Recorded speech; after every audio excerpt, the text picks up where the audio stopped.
Surrender করেছিল, তসলিমাকে এ রাজ্য থেকে তাড়িয়ে দিয়েছিল বামফ্রন্ট, যারা কথায় কথায় ধর্মনিরপেক্ষতার ফানুস ওড়ায়, বাস্তবে ওদের ধর্মনিরপেক্ষতা সিলেক্টিভ। জ্যোতি বসু তিনি নাকি বারবার বলতেন সরকার না চাইলে দাঙ্গা হয় না। তাহলে সেদিন ওই দাঙ্গাটা আপনার সরকার চেয়েছিল বলে হয়েছিল। স্যার আপনাকে মাধ্যমে স্বাগত। স্যার আমরা দেখতে পাচ্ছি যে আগামী 1 আগস্ট রবীন্দ্র সদনের একটি অনুষ্ঠানে তসলিমা নাসরিন তিনি দীর্ঘ 20 বছর পরে কলকাতায় আসছেন, কি বলবেন? দীর্ঘ প্রায় 20 বছর, অর্থাৎ 2007-এর 22শে নভেম্বর তৎকালীন বাংলার বামফ্রন্ট শাসন, মানে সিপিএম এর শাসন, তাদের দাদা সিপিএম এর শাসন, যারা কথায় কথায় ধর্মনিরপেক্ষতার ফানুস ওড়ায়, কথায় কথায় পৃথিবী কাঁপানো বিপ্লব আনে, কিউবা, সোভিয়েত, মস্কো, বেজিংয়ে বৃষ্টি হলে যারা কটকটে রোদ্রের মধ্যেও কলকাতায় ছাতা নিয়ে দাঁড়িয়ে থেকে প্রমাণ করে আমরা বিপ্লবী, চায়নাপন্থী, মানে ভারতীয় নই আমরা, যারা এ আজাদি ঝুটা হয়ে বলতেন কাশ্মীর মাঙ্গে আজাদি, গোরখাস্তান পাকিস্তান, মুঁহ में बीड़ी हाथ में पान, हाथ में बीड़ी मुंह में पान, লড়কে লেগা গোরখাস্তান, লড়কে লেগা পাকিস্তান, এই স্লোগান সব অনেক আছে ঐতিহাসিক ডকুমেন্টস। আমি সেই জায়গায় যাচ্ছি না, আমি যাচ্ছি অন্য অ্যাসপেক্টে। সেই তৎকালীন বিপ্লবের মাসে বিপ্লব স্পন্দিত হৃদয়ে বিপ্লবী বামফ্রন্ট কালচারাল মক্কা, সারা পৃথিবী ভারতবর্ষের কালচারাল রাজধানী কলকাতার থেকে একজন পতিত যোশা প্রতিবাদী এবং ইসলামিক ফান্ডামেন্টালিজম, ইসলামিক মৌলবাদের ঘিন ঘিনে নারী শোষণ, ঘিন ঘিনে বস্তা পচা মানবতা বিরোধী সন্ত্রাসী মুখের বিরুদ্ধে যিনি কলম তুলেছিলেন, লজ্জা লিখেছিলেন, দ্বিখণ্ডিত লিখেছিলেন, যে দ্বিখণ্ডিত 3 নম্বর খণ্ডটা আরেক এই বামফ্রন্টেরই মুখ্যমন্ত্রী শুভ্রকেশী, শুভ্র বসনধারী এই সুকান্ত, বিদ্রোহী কবি সুকান্ত ভট্টাচার্যর ভাইপো নন্দন ঘেঁষা সাংস্কৃতিক মুখ্যমন্ত্রী ব্যান্ড করেছিল।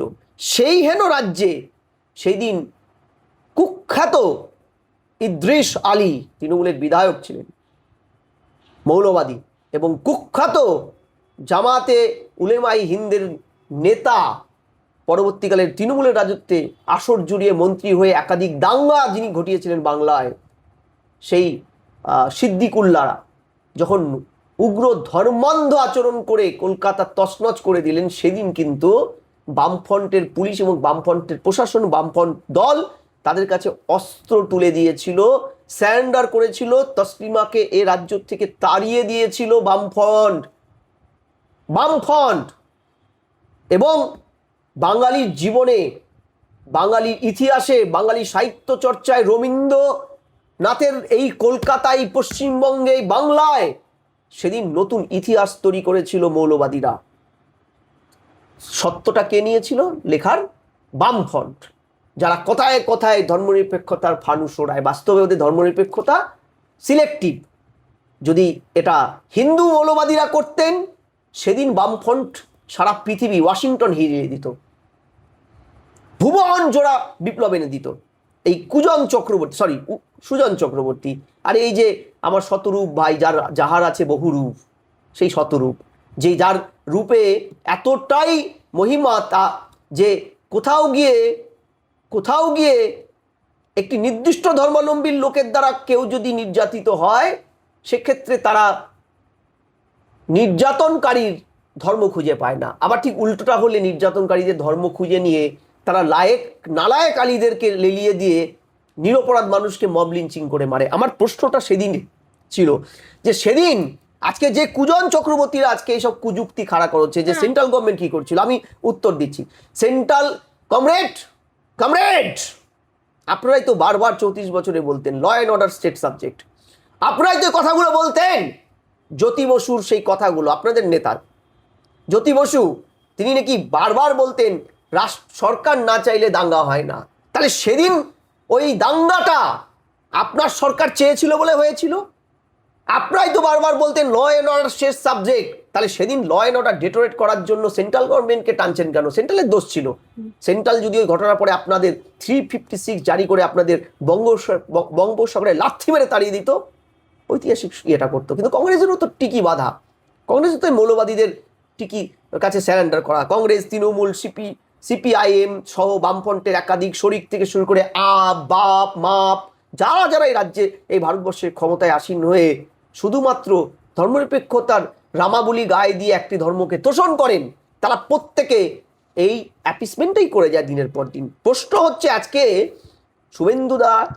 মাননীয় শুভেন্দু অধিকারীর নেতৃত্বে যে ঐতিহাসিক পাপ বাঙালির গায়ে লেগে আছে, তার যখন নিরসন হলো, পুরোপুরি হয়নি আমি স্বীকার করি না, বাঙালির পাপ পুরোপুরি নিরসন হবে তসলিমার বিতরণে, সেদিন হবে যেদিন এই তথাকথিত সিউডো বামফ্রন্ট, সিউডো তৃণমূল, সিউডো সেকুলার কংগ্রেসীদের বাঙালি তার রাজ্য থেকে ডিরুটেড করে লাথি মেরে বঙ্গোপসাগরে ফেলে দেবে, সেই দিন হবে বাঙালির পাশ্চিত্য।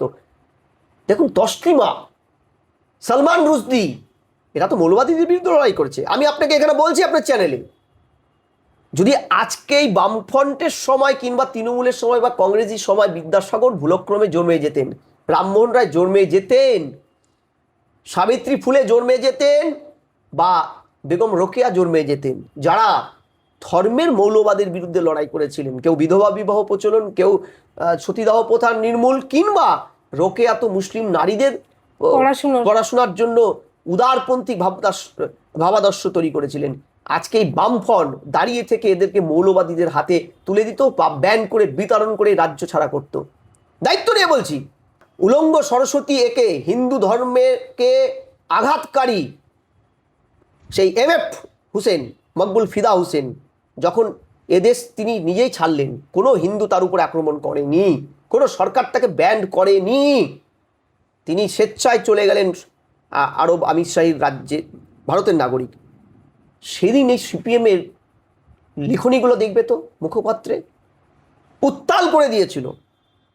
সেদিন সিপিএম মুখ খোলেনি, যেদিন সুনীল গঙ্গোপাধ্যায় কালীকে লিখেছিলেন, যদিও এই কথাটা আরও আগে অনেকে লিখেছিলেন, কালী ওই সুপ্রাইজ ট্রেনে, যে সান্তালি সম্প্রদায়ের একটি মানে অশ্লীল শব্দ, আমি এটা ব্যবহার করছি না, নারী।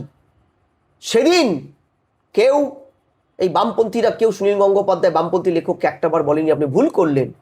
অর্থাৎ সুজন, শতরূপ কিংবা আর যাদের যাদের এই তথাকথিত বামপন্থী, এই মোহাম্মদ সেলিম, নালায়েক আলীরা, এরা সেকুলারিজম মানে জানে হিন্দুদেরকে মারা, তাই তারা রাজপথে গরুর মাংস নিষিদ্ধ যেটা হিন্দু ধর্মে, সেটা খেয়ে প্রমাণ করে যে তারা কত ধর্মনিরপেক্ষ। আমি বলছি আমিও ধর্মনিরপেক্ষ, আমিও বিশ্বাস করি খাদ্যের সাথে ধর্মের কোনো সম্পর্ক নেই। তাহলে কমরেড আসুন না, থালা নিন, এক থালার একই সাথে শুয়োরের মাংস, গরুর মাংস সহ সারা পৃথিবীর যত খাদ্য উপযোগী মাংস থাকুক, আমরা সবাই মিলেমিশে খাই।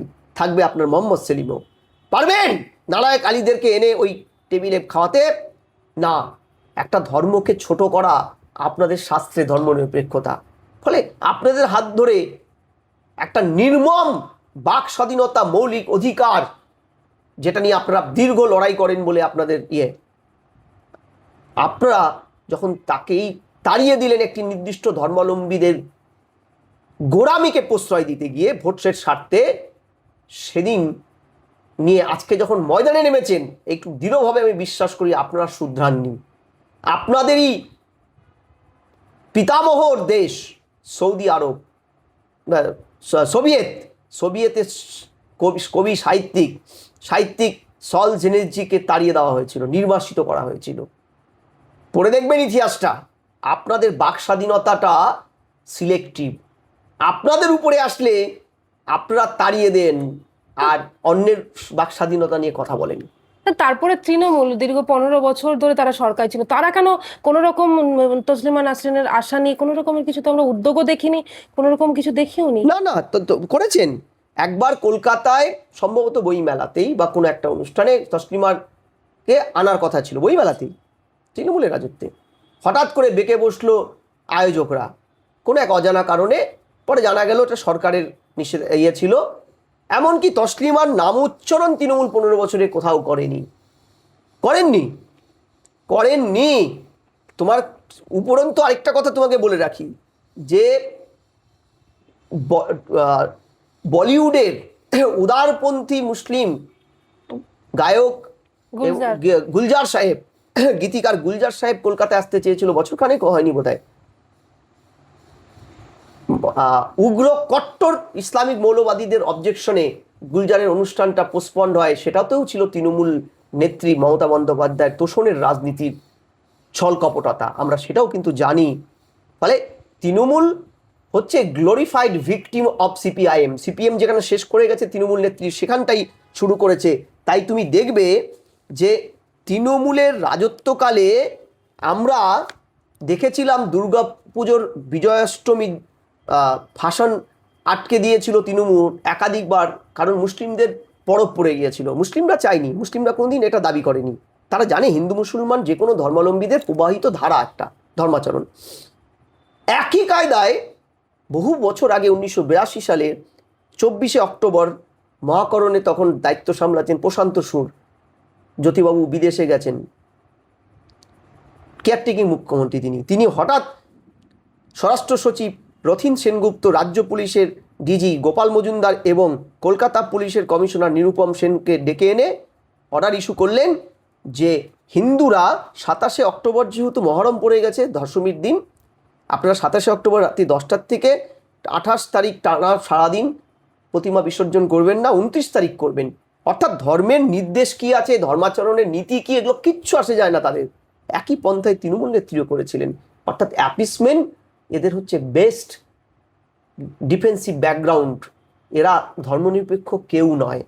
তাই পাকিস্তানের দাবি, পাকিস্তান সিঙ্গুলার স্টেট হলে এদের কোনো মাথা ব্যথা নেই।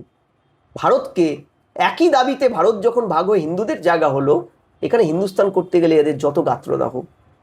ফলে আমি বিশ্বাস করি সিপিএমের মতন রাজনৈতিক দলগুলোর যেদিন মানুষ, এখানকার বাংলার মানুষ বিসর্জন দিতে পারবে, সেদিন আক্ষরিক অর্থে তসলিমার নির্বাসনের পাপ মুক্ত বাঙালি হবে।